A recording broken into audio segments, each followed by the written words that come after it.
call is now being recorded. All right. We are here with Mimi Faust, the Miss, who I call Miss Love and Hip Hop ATL. Girl, the way you turn up, oh my gosh, you know, I've known you for forever, but I've never seen you in this light, and you Mimi, what's going on, girl? Let me tell you, the funny thing is, now you know, CJ, I always say what I want to say or what I got to say. It's just, it was never shown. Just so happens season 2, they're starting to show me speak up. You know what I'm saying? Before season 1, it got edited out. Every time I said something, they wouldn't show it. So that's what's going on here. They're finally starting to show what's really going on. Right. So, like, you started the season off, you know, you were in the house with Stevie J, and then, you know, Jocelyn come up talking about Molly the maid. Now, you look like you wanted to slap the piss out of her, like, you know, Tamar's mom be saying, I want to slap the piss out of you. You look like you want to slap the piss out of Jocelyn when she said Molly the maid. What was going on in that whole scene? It's ironic to me that she comes in looking like a $2 prostitute off the track and gonna come into my house and call me a maid. Like, who does that? Girl, I'm a businesswoman and an entrepreneur. She don't run nothing but that raggedy pussy, let's be clear. Girl, get out of here with that, okay? I'll be a maid any day before I'll be a prostitute on the track. Let's be clear on that. Hey, and at least everybody know you were clean. You know, like, let's just be clear about that. I mean, if you are Molly the maid, we all know that you're clean. Cleaning maids, that just hand in hand. You know, running your track and running your open B card, you know, hey, that sounds kind of dirty. I'm just throwing it out there. I'm just saying. All right, so, you know, they've been into your story a lot this season, and it's only really, to me, still like the beginning, you know? Yeah, and it's like, it is. Now, you and K. Michelle, like, where do you guys stand right now? We hugged it out, and, you know, she apologized, and I accepted her apology, and that's pretty much where we stand right now. That's just what it is, just that. Right. Now, going back to that whole episode when she was at the video shoot calling out Nico and calling out his friend Johnny, like, what was really going through your head at the time? I was just kind of surprised that K. Michelle would show up to a function that she was supposed to be coming to support me and act like that. Had I done that to her remotely in any aspect, she would have lost her damn mind. If I went to a video shoot with her and her people, what y'all don't know is that K. Michelle went on and on and on and on and on with before I even said anything. So if you're there as my friend to quote-unquote support me, why would you do that? To me, that's not what a friend does. If you wanted to chop it up with me, if you thought anything about Nico or Johnny, pull me to the side after the fact. Or let's girl talk at a later date, not at a video shoot where everybody can hear it on camera. To me, that's not what friends do. So if she wants to talk about being a friend, you weren't being a friend to me from the beginning. That's just my thoughts on it. Now, are you and Nico still together? Is that not $1 million question? Of course. You're going to have to keep watching. It's Monday night. Tune in, 8 o'clock. VH1. I was trying to see if I could get you just to slip up a little bit, you know?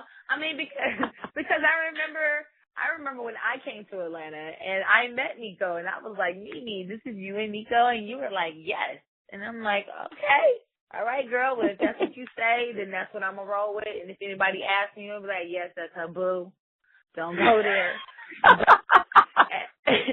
At the same time, you know, how did it feel when you had to address when people were, like, questioning his sexuality? Like, I didn't care. It didn't matter to me. Number one, I don't know Nico to be any parts of anybody's gay anything. So that didn't faze me. First of all, people call everybody gay. They have said it about everybody from.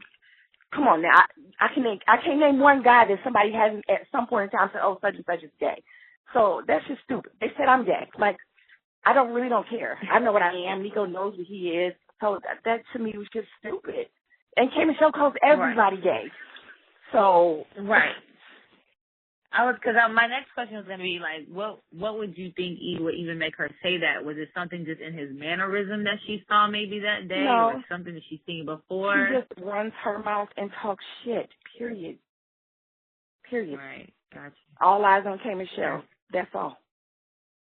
Now let's talk about these flowers flying in your face. Okay. Let's talk about that. How did you keep your composure? It took me about 6 or 7 seconds for it to even register that that's what she did.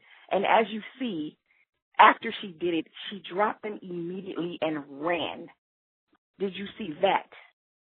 Yes, even if I wanted to do something to her, she took off running, and it took me a few seconds to even register. Did this bitch just hit me in my face? So, and I stood there. Did I flinch? Did I move? I didn't even flinch. Okay? I don't even think you blinked, to be honest. I didn't. I didn't. So, wow. Yeah. Now, when it comes to Arian, like it seemed like during the video shoot, I know your anger wasn't directed towards Arian, but it did come off that way in editing, you know. And then when you guys got into it, exactly. And then when you guys got into it after K Michelle did that, like what was going through your head at that point? Because what you guys don't know is what she said to me. Arian said something to me that set me off. After all of that had just happened, after K Michelle hit me in the face with flowers, Arian told me that I should have walked away, and I could have handled it better. I could have handled it better, and I should have walked away. That's why me and Arian got into it. You want me to walk away? I didn't start any of this shit, but I'm supposed to walk away. That's what I'm like, bitch, I'm not walking away from shit. Right. No. I mean, that's why Arian and I got into it.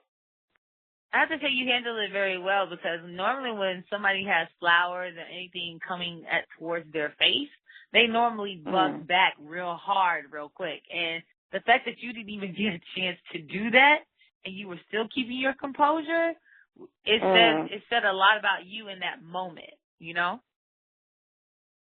Yeah, my restraint is unbelievable. I've had to deal with a lot of bullshit. Maybe that might not be good that I can have restraint like that, but some instances it is. So, right. So I don't know how I hold back sometimes. It amazes me.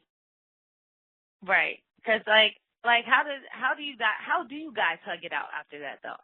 Like somebody would have to come back to me and be like, girl, look, I'm sorry. Here's the edible arrangement. She did repeatedly. She did that. She apologized over and over and over and over again. In person, in public, on, Twitter, on text messages. She did that. Yeah, she did all. And at first I wasn't trying to hear a thing she had to say, nothing. It took her over and over and over apologizing to me before I was like, I ain't gonna hold no grudge. I'm gonna just go on and let this go. Right.